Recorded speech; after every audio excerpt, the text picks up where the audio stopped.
In our top story tonight, Finance Minister Chris Sinclair says Barbados' exploits into offshore drilling appear to be bearing some fruit. He made the comments in the lower chamber as it debated a resolution to approve the amount of $4 billion for government. There will also be exciting news in relation, very soon, in relation to, I believe, our offshore, in fact I know, our offshore drilling program that, you know, we've been very quiet about over the last couple of years, but which, sir, I believe, in fact I know, I keep saying I believe, but I know is going to make a few people stand up and pay attention to what is going on in relation to Barbados. Mr. Sinclair says he will soon be meeting with entities overseas in relation to offshore drilling prospects. Government is close to reaching the target of cutting 3,000 public sector jobs. Minister Sinclair says about 2,700 public sector employees have been sent home thus far. He provided the figure in the House of Assembly. The issues there at the NCC that I'm not going to go into. I'm not going to go into those, but if you add those, then you get it. If you add the full complement of that, you get it above the 2,800. So I'm not going to deal with that. But we know generally, I can say, the full audit hasn't been done, but from the basic figures that we gotten in, let's say we're between 26 and 2,800. Mr. Sinclair says despite criticism from the opposition of the policies of the Democratic Labour Party, investors at home and abroad are still interested in the Barbadian market. They have such confidence. They have such appreciation for the country and what we are trying to do and how difficult it is globally and how we are managing. And they express these views to us. And it is amazing. Because you're saying, on the one hand, in Barbados, you hear this cacophony of noise, of negativity. Then you get on a plane or you meet an investor somewhere and they speak about Barbados in such glowing terms and about what we are doing and what more we have to do. The opposition Barbados Labour Party is asking government to defer for at least 6 months the increase in its Treasury bill limit. Leader Mia Mottley told Parliament by taking this action, especially in a situation where the Finance Minister says it has adequate amount of financing, government is sending the wrong message. She says unless government's cash flow and revenues are in jeopardy, the increase is not needed at this time. When you increase it, you're sending the wrong signal to your colleagues, you're sending the wrong signal to ministerial departments that you are prepared to entertain their requests. You have $450 million in elbow room. You say you need 408 only. Defer this.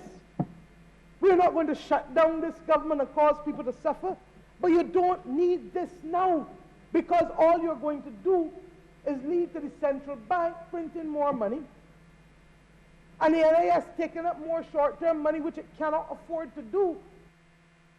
Ms. Mottley has also asked for the assurance that if the resolution is passed, government will not allow the central bank to purchase any of the new Treasury bills and that it will also protect the National Insurance Scheme from similar exposure. And two, that there will not be any directive to the National Insurance Board to take up any short-term paper, namely Treasury bills.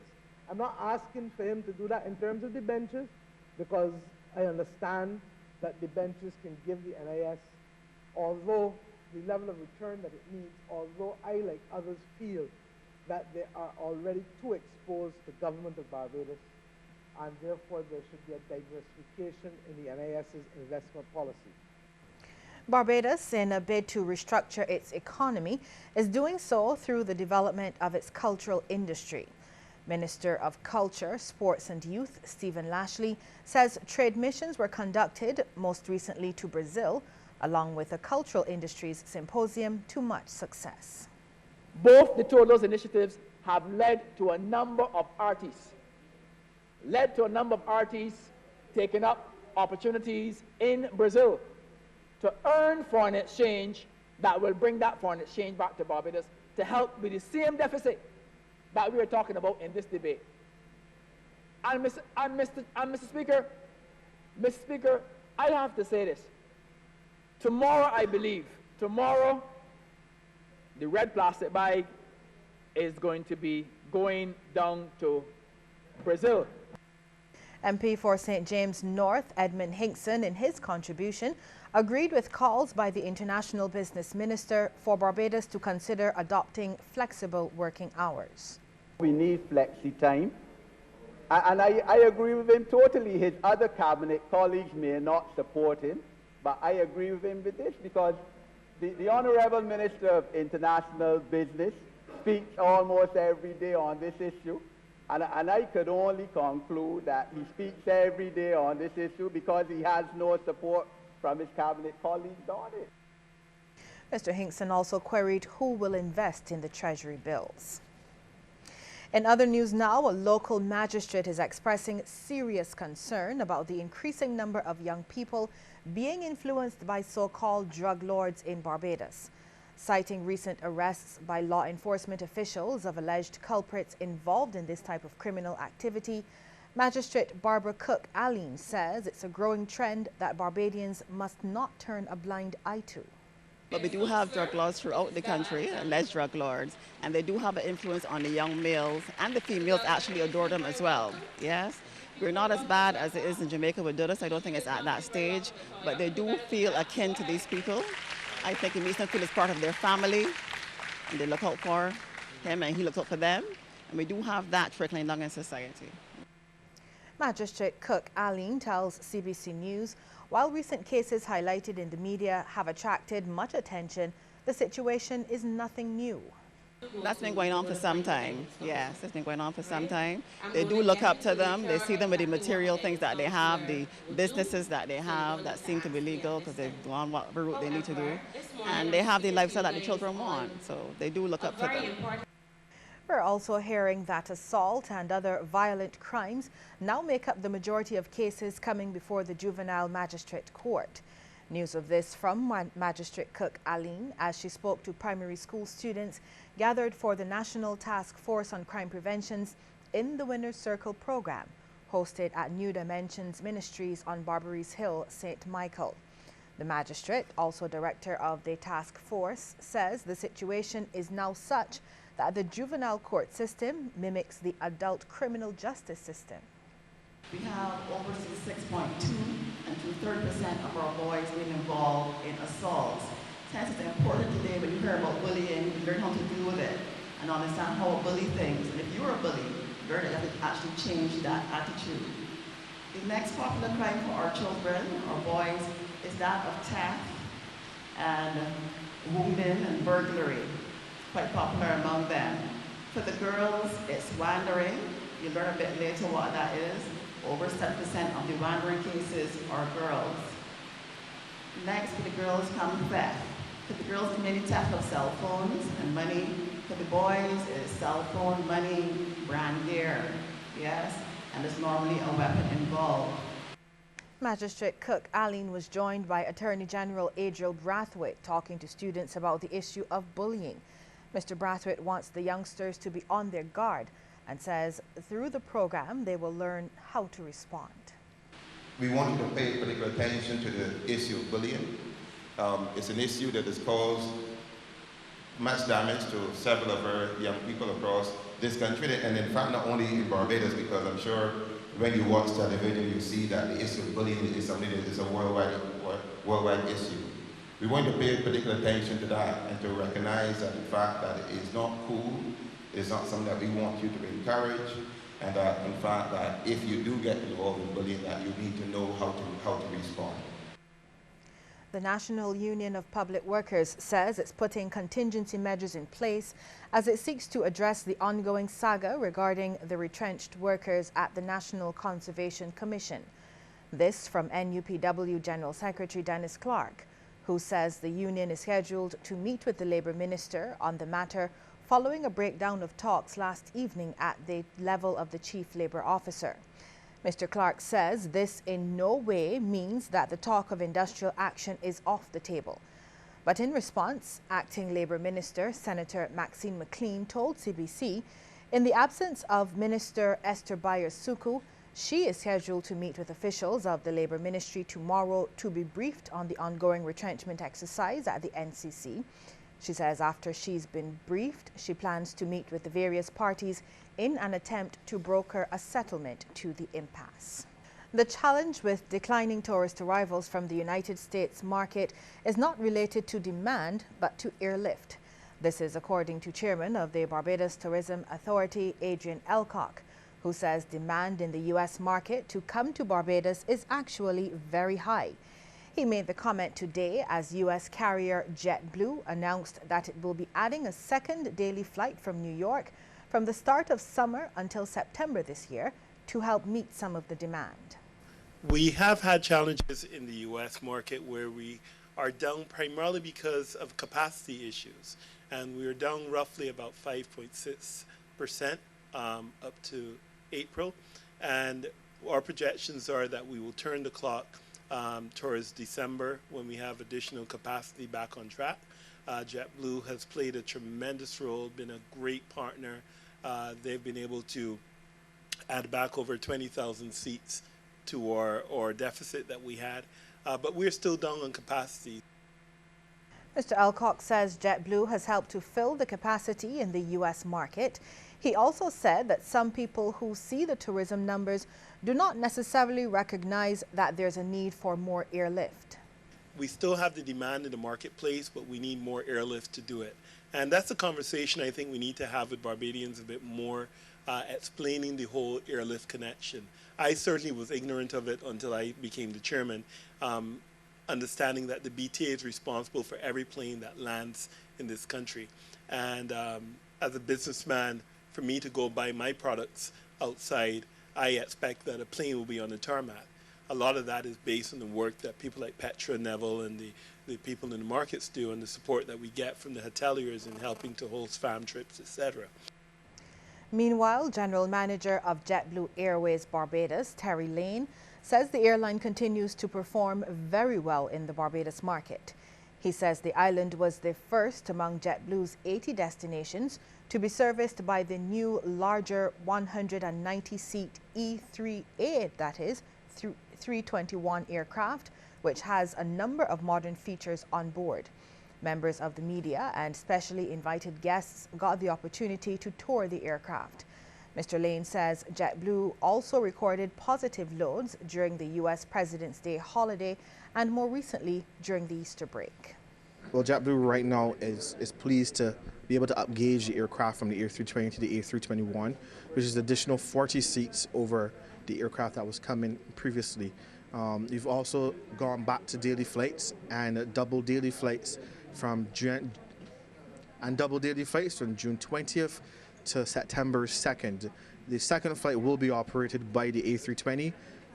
The regular flight will be operated by the A321, which gives a total of 340 seats for that period in the summertime. This year's sugar crop has produced just under 8,200 tons of sugar so far. Sugar officials say up to last weekend, the harvest had produced 8,171 tons of the commodity, and that's from just over 82,000 tons of canes. Now, according to officials, Port Vale, the sole factory operating this year, has been performing well, and they expect to produce almost 18,000 tons of sugar this year. Now, this year's harvest started on March 17th and is slated to end in July, but was hit by a 9-day strike in April. This is the first time Barbados is using a single factory, while Andrews is rebuilt as a multi-purpose factory for the future. Last year, Barbados made one shipment to the European Union of just under 15,000 tons of sugar and is expected to make a single shipment to Europe at the end of the harvest. A group of officials from Nigeria is expected in Barbados soon to take a closer look at the education system and facilities here. This, according to Education Minister Ronald Jones, is with a view to possibly sending students here. He was speaking at the opening of the new Lansdowne Silver Sands Christchurch campus of the American University of Barbados.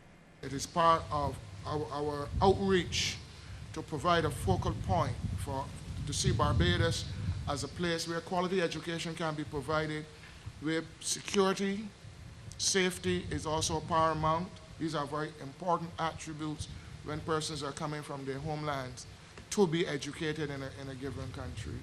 And therefore, next month we will be provided you with the opportunity to speak to some of those senior persons from the government of Nigeria, so that you will have the potential as well to have some of those students come in here to pursue medicine or any of the allied areas to medicine. Heritage tourism is growing at a tremendous rate globally, and a local historical preservationist believes it is the answer for the economic challenges facing Barbados and, by extension, the region. This assertion from Professor Emeritus at the University of the West Indies Cave Hill campus, Dr. Henry Fraser.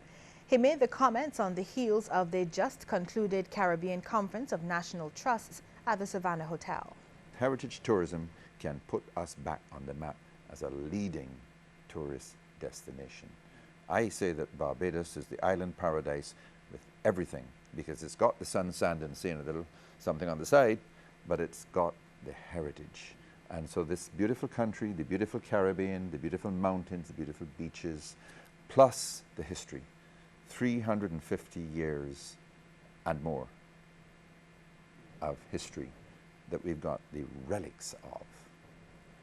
Professor Fraser says heritage tourism can work for Barbados, but the requisite amount of financial support is needed. Governments always think in terms of the next election. And, well, this may be long-term, should I do it? But the point that we wish to make is that this is short-term. Heritage tourism is a short-term and a medium-term and a long-term solution to our whole tourism package, because it makes the brand Barbados so much richer than simply beaches and sea and a little sport and a little food and a little music. Lawmen have made a major breakthrough into investigations in a spate of burglaries on businesses in St. George between March last year and this month. Detectives in the Southern Division have arrested and charged Charles Dennis Jilks, 55 years, of Salters, St. George, for committing 9 burglaries. Jilks appeared at the District B Magistrates Court and pleaded not guilty to the charges. He was remanded to Dawes to reappear at District B Court on June 4th. The Center for Food Security and Entrepreneurship at the University of the West Indies Cave Hill campus has partnered with the US-based company Spangvola Chocolatier to further develop the chocolate industry in the Caribbean. To assist in this regard, a memorandum of understanding was signed between the two entities this morning. Principal and Pro-Vice Chancellor of UWI Cave Hill, Professor Sir Hilary Beckles, in welcoming the partnership, said the university is using science and technology to transform the Caribbean and its agriculture sector. The university is keen to participate in this enterprise by bringing to bear our research, our marketing skills, our branding skills, our teaching, our learning, our science, to place this fully behind innovation and entrepreneurship.